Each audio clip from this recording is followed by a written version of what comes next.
Le client se trouve donc sur cette page d'accueil et peut se connecter avec ses identifiants habituels.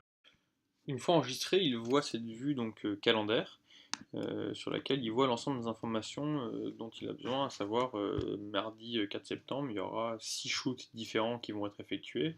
Un premier de Youssef, deux de Jessica, un premier de Cyril, un autre de Youssef et un autre de Cyril. Alors sur ce premier shoot de Youssef, je vois que j'ai toutes les informations dont j'ai besoin, à savoir j'ai à 51 personnes qui vont être shootées à 17h ce mardi.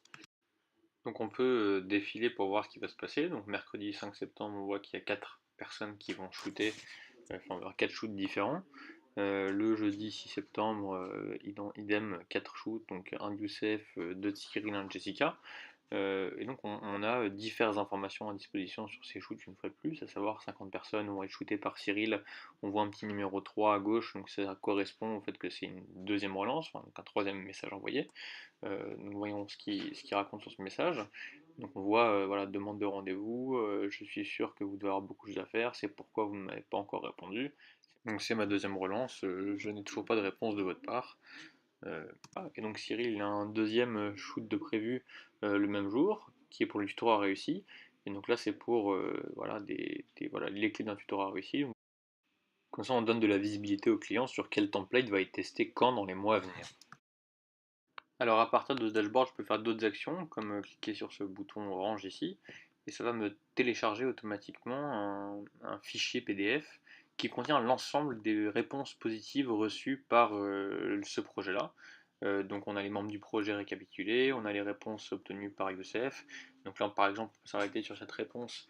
On a comme information l'expéditeur, l'identité de l'expéditeur, le poste de l'expéditeur, et puis la réponse souhaitée avec la date à laquelle on a contacté cette personne et la date de réception de ce mail. Alors quand on revient au dashboard client, on a un deuxième bouton qui est celui-ci, et quand on clique dessus, on a directement téléchargé le PDF du dernier comité de pilotage, c'est-à-dire le point mensuel avec les Customer Success Managers. Et donc là, on a l'ensemble des statistiques un peu plus détaillées de comment est-ce qu'a fonctionné la campagne depuis ses débuts, avec des informations plus précises comme le pourcentage de leads par taille d'entreprise ou par poste. Alors revenons maintenant sur ce dashboard client, il y a un deuxième onglet qui est l'onglet entreprise.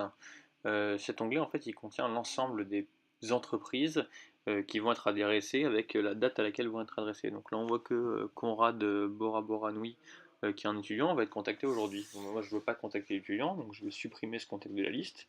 Euh, voilà, je confirme que je viens contacter, supprime ce contact. Et je vois que Service Plan France va être contacté aujourd'hui, l'assistance juridique et RH. Donc, je me souviens plus de ce que c'est Service Plan, alors je vais cliquer et je vais voir, oui, effectivement, voilà, donc ça me va de contacter Service Plan, je suis redirigé vers leur site internet. Je vois que Michael Zingraf, Real Estate, je vais contacter la responsable des ressources humaines. Je vais quand même vérifier qui est cette responsable des ressources humaines, parce que je connais quelqu'un là-bas. Bah voilà, donc je vois que je vais contacter Anne Routier, le responsable RH chez Michael Zingraf. Euh, bon, bah, qu'est-ce que je vais lui raconter à Anne? Donc, je peux voir directement en preview. Bonjour Anne, voilà, et on voit que Youssef va contacter Anne donc aujourd'hui à 17h avec ce shoot-là. À partir de cette vue entreprise, je peux aussi chercher, voir si, voilà, quand est-ce que je vais contacter Procter et Gamble. Et donc en contactant Procter, je vois que la date de prévue c'est le 11/09 et j'ai les mêmes actions à disposition depuis cette vue. Voilà, c'était l'ensemble des actions que je peux faire avec ce dashboard client.